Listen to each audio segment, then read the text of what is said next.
Good morning. You're not broken if you don't visualize. You're simply designed to perceive differently. I'm Amanda Beth, intuitive healer and wellness coach, and I'm joined by my friend Andy Nam, who is a longevity expert and cohort in the life of how many things that we do together. It's really awesome to be able to collaborate with you. Thanks for joining me.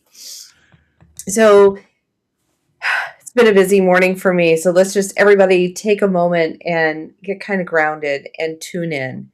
Take that nice deep breath in, bring it all the way down to your toes, and exhale all of those worries and concerns and things that are just out of your control. If they're out of your control, they need to be out of your worry.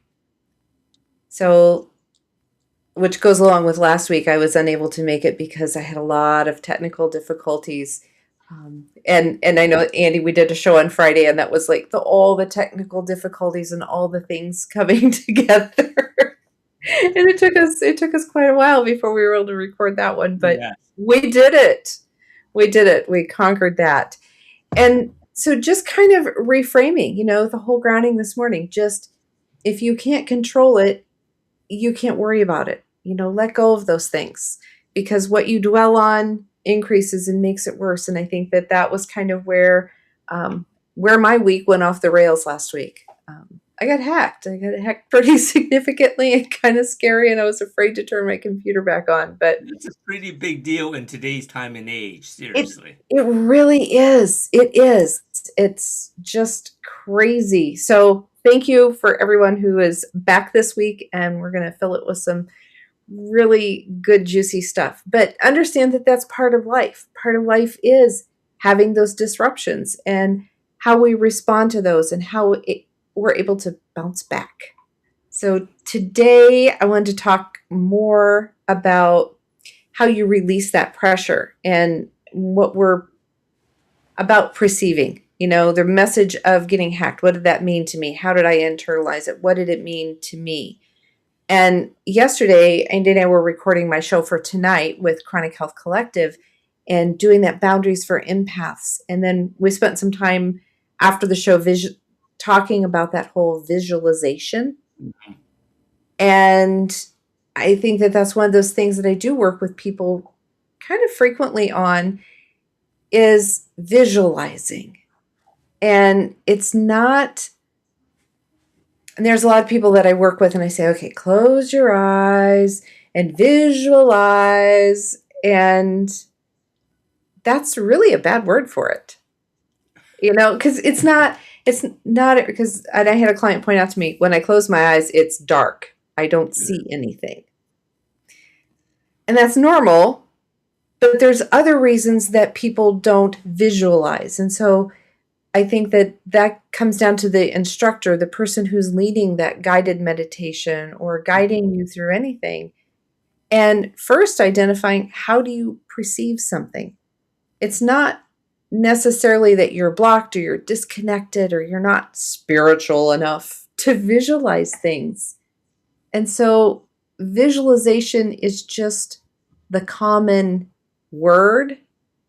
And I know I talk a lot about bringing kind of my own dictionary into things. So Andy, and I know you and I have talked about this on several different occasions when we've worked together. It's like visualizing and how a person sees it. So when I tell you to visualize something, what do you feel forced to do? I'm being forced to see an image in my head, which sometimes just doesn't show up, to be honest. It's like, come on, what do I see? What do I see? And it's like you said, sometimes it's just straight darkness, and it can be frustrating at times. And I remember when I was in class, there was one of the other theta healers who was training, and she was just, visualize, see this, see that, and she wasn't literally seeing things. And she Mhm. has that unique gift of smelling. So things Mm, would smell like something, and then right. she could have the feeling from how that smell made her feel, and she was able to make that connection that way. Sometimes it comes down to, okay, if you could see it, what would it look like? Mm-hmm. Or it's imagine that you see. And I think so many people get hung up on the visualize and see this, Correct. or especially in working with our guides and angels of hearing it. What do Mm-hmm. you hear? And it's not, it's perceived. So, how do you receive that information that's so important? And so, we look at receiving information, we consider the five senses. Mm-hmm. First of all, visualization or seeing things, um, and being able to see them with your eyes closed when it is dark, and that color of dark, how do you convert that into an image? Mm-hmm. And being able to see it as an image, to see it as colors or symbols. And those things are your mind's eye experience. So when people say, and that's what, if so, I encourage everyone who's listening today, if there is something out there that you are being told to close your eyes and see, close your eyes, and it's a mind's eye. If your mind could see it, what does your mind see? And then there's also hearing, Mm-hmm. um, which is, those inner voices, those tones and words. And people will say, well, I heard it just clearly. But when they're receiving messages, it's not, and I say this all the time, it's not in human language. It's not in 3D language. And that's where it comes into that cognitive knowing. Mm. You can hear a tone, and how you feel when you hear that tone, how you feel when you see that object. Mm-hmm. Does that help make sense of when you're closing your eyes and visualizing? Yeah, I think so. So it's almost like trying to interpret what your senses are coming, because like it's interesting because you're talking about tones and stuff like that, because a lot of times that's what I seem to notice is when I close my eyes, it's like, it almost seems like your other senses are more hypersensitive, Mm-hmm. and sometimes you're hearing things that that is not going around you. It's like, oh, is that a bell sound I hear? What the hell is that coming from? So, but then your mind doesn't automatically connect, right? So I think that's where a lot of people, they sort of need the help of a guidance. Like if you heard that bell, it's like, oh, you just oh, I'm hearing things, and you just disregard it.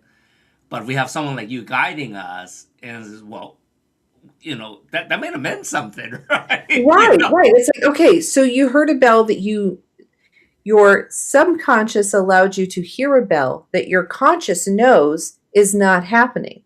Correct, exactly. So then you pull that experience of what was going on when you heard that bell. Mm-hmm, mm-hmm. Because it's not a new sound. Correct, correct, It's correct, something correct. you've heard before. So what was going on? What was the meaning? What was the symbology? Mm-hmm. Do you now see a bell? Is it one of those big brass church bells? Is it that dingy little bell on a customer service Correct, counter? What kind of bell is that? correct, And correct. and then when you can tap into that subconscious dinging of a bell and look at it from, okay, what does it mean? What does it feel like? What's the frequency? Is it that customer service bell where someone's just going, hurry up, hurry up, hurry up, hurry up? Correct, Or is correct, it correct, correct. or is it the church bells, after a Mhm. wedding or something that is celebratory, or those. And then there's also the feeling, that the kinesthetic stuff where you have a body sensation when things like someone says something and you feel sick to your stomach. Mhm, mhm, mhm. That's a perception. Correct. Words should not make you feel sick unless there's something attached with that energetic part of the word. It wasn't the word itself, Mhm. but it was the energy it was said with. And this is where empaths really get hit. You feel it in your chest, you feel it in your stomach, you get that headache, those type of things, and learning how to pay attention to those, and it's reconnecting to your body, that allowing the subconscious to come through and to really pull into that. And Mhm. then the other one is knowing. And Correct. that's where I think that when all of these perceptions come in and you instantly have that clarity, That makes sense. That makes sense. where it's like, I don't know how, I don't know why. I have no reason to know this information, but I know it as if I wrote the book on it, Mhm, you mhm. know? And so that's your intuition. And that's Correct. what we're really working to work on when we talk about perception. Because your perception is your power. Mhm. And as you learn to fine tune that power, it's not something you need to fix, it's something you need to develop. Correct. Correct. Correct. That's what I was just about to ask you, because I think a lot of people, because even when you talk about dreams, Mm. right? A lot of people do have dreams, and dreams could be perception, intuition, it could be all sorts of things, but most people, they sort of brush it off, right? Oh, yeah. And dreams for me a lot of times is sort of deja vu. I get a lot of deja vu things happen when you dream, or certain things you replay in your mind that things could have been done differently. And sometimes I sort of wonder, what is that supposed to mean? Am I supposed to reconnect with a friend that we're no longer friends anymore, or is it like that was the right thing to do, right? So I think sometimes these messages can be confusing if you don't have someone to help you break it down, and sometimes I dream in color, which is really cool. Other times it's sort of like black and white, and it's sort of like, well, that's sort of cool too, but it's like, why is it black and white? Why is everything in gray tones? It's like, is there meaning to that too, right? So there are a lot of things that I think happen to a lot of people, but we can't dig deeper as to what that means. Was it just a dream because you watch TV and you're having a nightmare, or you want to be that hero or that villain or whatever it may be? Because that happens too, right? But a lot of times, there are a lot of things even throughout the day. You're just having a constant thought, constant thought, constant thought. Maybe that thought in the back of your mind is telling you to do something that you should be doing, but you're not doing, right? So, Well, and that kind of gets into that worry mode, and that mhm, what can you do something about it? you right. know?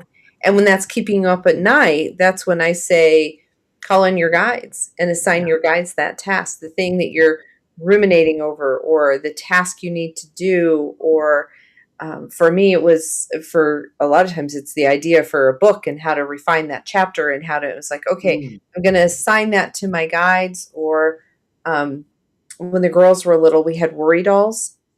They were like 6 or 8 little dolls. They were pieces of wire that were wrapped in yarn and then in a little tiny bag. And the idea is that you pulled out your worry dolls before you went to bed, and you told a worry to each doll. And then you okay. tucked them back in their bag and you put them Yeah. under your pillow, so your dolls were assigned that task. Mhm. So whether your guides are coming and taking it from you or you're assigning it, but you're telling your brain, you don't have to protect me. I need some rest.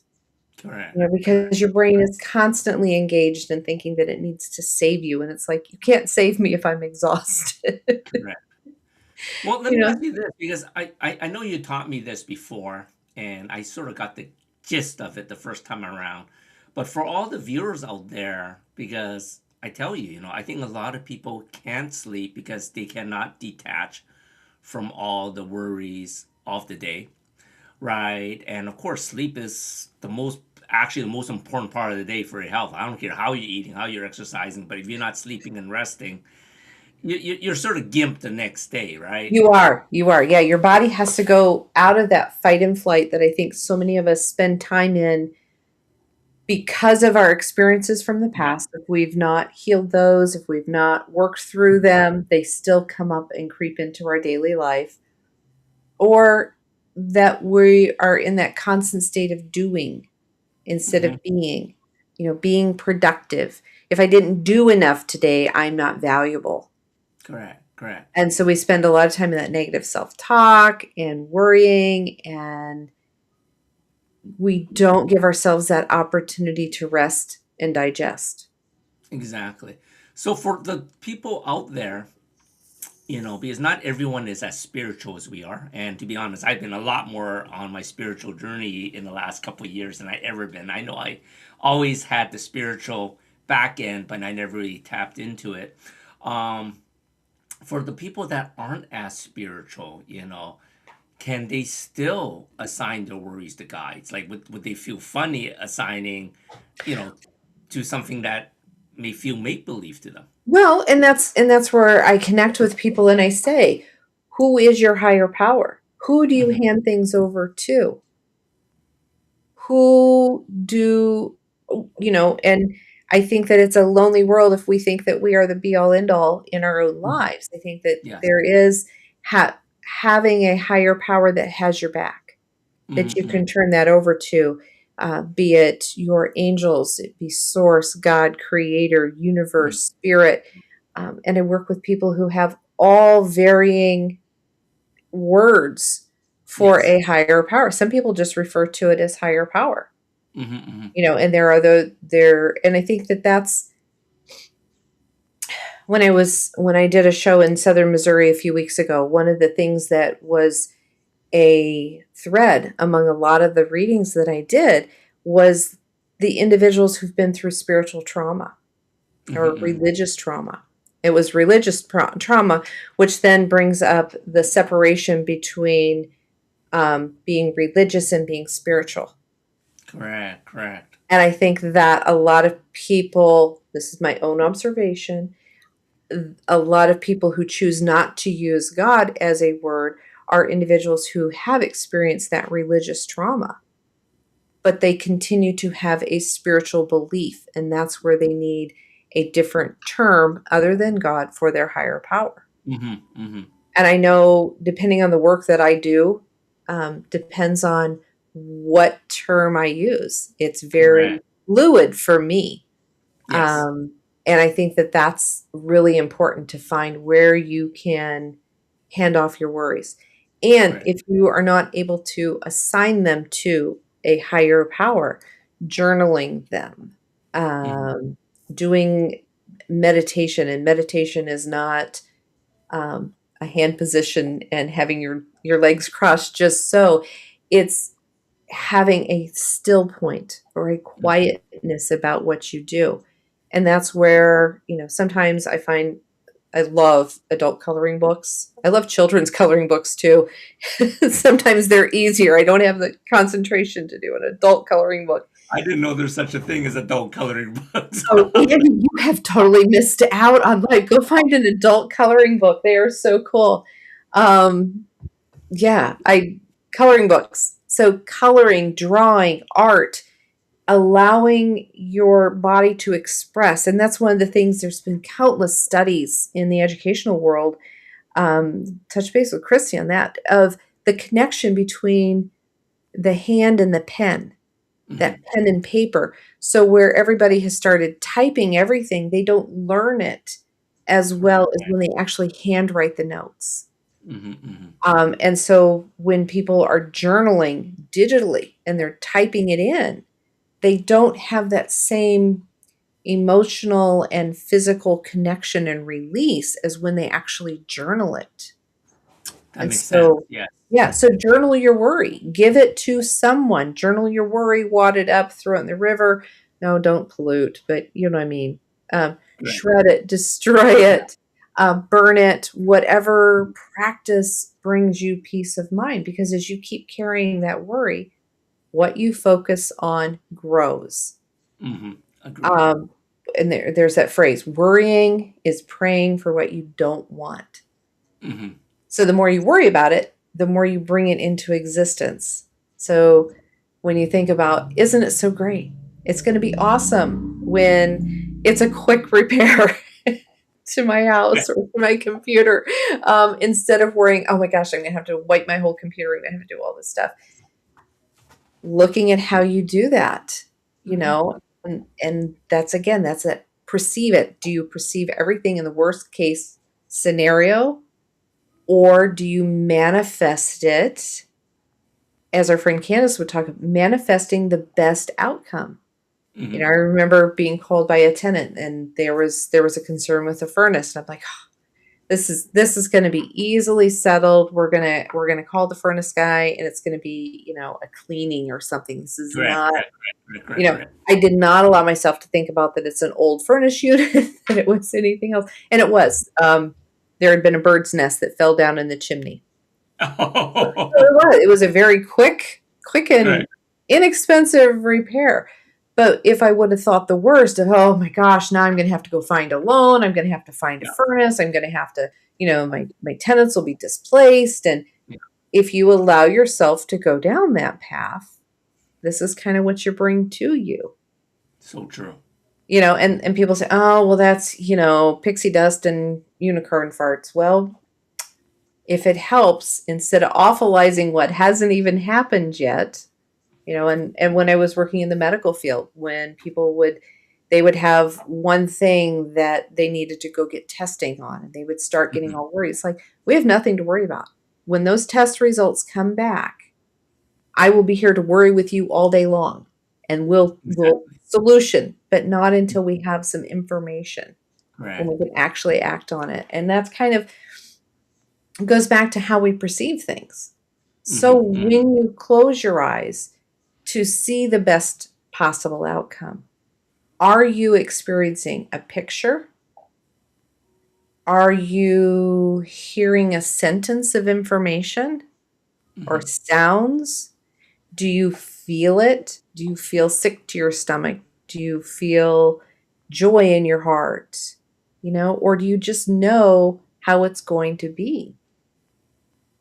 So that's, gets to that whole perception, and how we perceive things can then allow us to internalize that feeling and that sensation so that we can externalize less worry and more positive manifestations. I love that.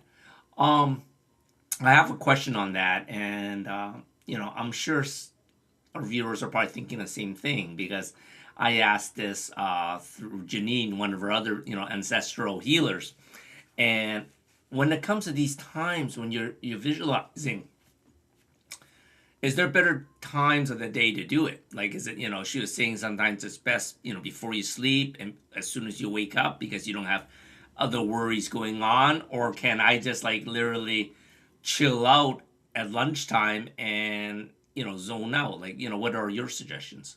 My suggestions are, for me personally, first thing in the morning is the best Hmm. before I engage in any electronics. I mean, my Hmm. phone is the last thing.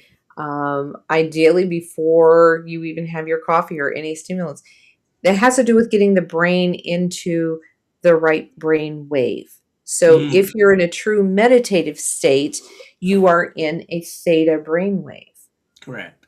And that theta brainwave feels like that time when you're waking up in the morning and you're not really awake, but you're not asleep, that Hmm. Hmm. lucid time. That's when your brain has the ability to do more physical healing. That's the brainwave we go for in flotation.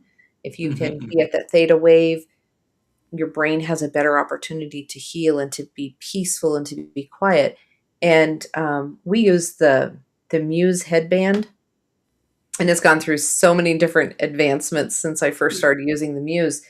But the Muse does it's a headband that goes across your head and connects in behind your ears, and it actually reads your brain waves, Oh and wow, it cool. gives you auditory feedback as to where your brain is to Hmm. help train you to be in that theta state. So Hmm. if you are able to, be on a whole bunch of conference calls and board meetings, and when you go to lunch, if you can detach and you can I mean, that's an important time to try Correct. to regulate yourself. To down regulate is a Hmm. big term. To really bring yourself into feeling that peacefulness and that calm, as opposed to continuing to add to your day. Most Exactly. people are better able to wiggle in a little bit of time in the morning or in the evening, when you have that downtime, when you have that slowness in your brain versus being at that high brain functioning state. Makes sense. I love Yeah. that. I love that. Thank you. Yeah. So whenever it works for you, just please do it. Hmm. I think most people do their meditative practices first thing in the morning, because they haven't gotten riled up for the day. They haven't gotten all that energetic stuff. So I think that that's the important part. There is it's not what time of day, but it's that you do it, that you give your brain a break and you give it a rest. So, I love it. I love it. yeah. So, and when I was putting this together yesterday, I came up with our angel card for the day is the angel of sharing. Um, and I think that I saw that card and thought, what's this have to do with anything? And then as you read it, you know, uh, in my temple of silence, all is added to me as I communicate with my soul. Sharing is a sacred moment. To give and to receive becomes the most intimate communication between two or more beings. Whoever communes participates in the one spirit of life. And so I think that that's how we communicate, we share, and our perceptions are part of that sharing, part of reconnecting into our soul, into our infinite being, into who we really are, and creating that sharing relationship there that then gives you that permission to share with others. And I felt it was important today to share about learning how we perceive, because I think so many people, they start a meditation with a guided meditation. I love guided meditations. I've had some Hmm. really cool stuff happen in them. I love taking people on those guided meditation trips and allowing them to experience things. But I've met so many people who go, yeah, I don't know what this is about. I can't see anything. You told me to see a tranquil stream. Well, no, it's dark in here. So I think it's really important that as you are working on your journey, that you're honest with what you're perceiving and don't get hung up on the word of visualize or Hmm. see or hear. It's all of it mushed together, and then being able to share it. Hmm. And like you say, you talk about your dreams. Not very many people dream in color, I'm told. I usually dream in color. The black and white ones are so boring. They're like, let me wake up. It's true. Most of my dreams are in color. That's why sometimes like I said, when it's not in color, it's sort of like, well, what's that all about? Yeah. And then in dream work, when you're having those dreams, when you want to know more about the dream, when you learn to remove yourself as a participant, so the dream is not happening to you, you're not in the dream, but when you Hmm. can draw back from the dream and watch it all happening, it's kind of like in the movies when it's a near death experience and the Right. person who is they're watching everything. So if you can pull yourself back, and then if there are people and things in your dream that you need to know more about, visualize your hands and visualize actually like turning that person around so you can see their face so that you Oh know wow. who's in your Okay. dream. Okay. So really take control of your dream. And yeah, there's a lot of dreams that um when I talk to, fellow coaches and say, "Oh my gosh, I had this dream last night. It was so crazy. It was blah blah blah blah blah." And they're like, "Oh, yeah." Well, and they're able to pull out the key points because to me the whole thing was so involved. Yes. And they're saying, "Okay, what does that mean to you?" So, Hmm. Googling it, looking up in a dream book, that's what the average person it meant for them. I remember a friend of mine years ago called and said, I had this dream and it was about poop. There was poop everywhere. There was poop in the sink. There was poop on the floor. There was poop everywhere. Poop in the toilet. Poop, poop, poop, poop, poop. So, of course, I did what any caring friend would do and I Googled it. And if you're dreaming about poop, poop dreams are about clearing and cleaning out and getting rid of the negativity. Good. And so she was very elated after that. So, um, So, in closing today, just if you can close your eyes and just put your hand on your heart and ask, either out loud or silently, what is my natural way of perceiving? Mm. And just let that answer come up.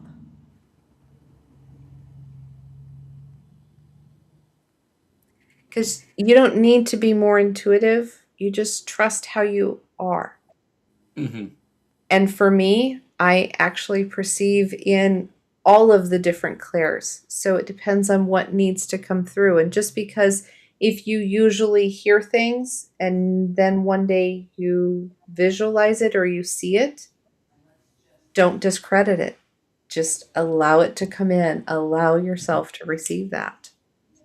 So I it'll love be it. cool.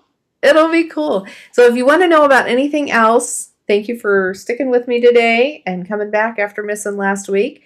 We'll be back next Tuesday at 11:30 for Transformation Tuesday with me and Beth. And I am happy to answer any other questions you might have or things that you're curious about. And maybe you don't want to do a whole session, you just want to find out some information. So ask me those questions. I'll be happy to answer them the best way that I can from at least my perspective. But Hmm. until then, tonight, Chronic Health Collective, I'm running through my Boundaries for Empaths workshop, kind of. So, working on that whole concept of being empathic and how we put those boundaries in place so that we're just not so overwhelmed in that. And then Friday night, we have Chronic Health or Chronically Healthy Living. Andy, what do you have coming up for that? This Friday, actually, I have a return guest, Sherry McCants, Oh, and we're gonna be talking about all the really cool things that LifeWave is coming out with, and they have a new movie that's coming out on Netflix, talking about the owner, but more importantly, their water machine is quite revolutionary. And when you think about drinking water, this will blow your mind how it is different from anything and everything out there. So, I'm so excited. It's going to be some interesting things, just showing the technology that's going to be coming in the next year or two that's going to really change people's lives. and I think with everything else that we talk about in our environments, I think having good Yeah, water is going to be more and more exactly. poignant. Yeah, Yeah, yeah. yes. So, all right. Well, we'll see everybody again next week. Catch you then. Bye. Bye bye.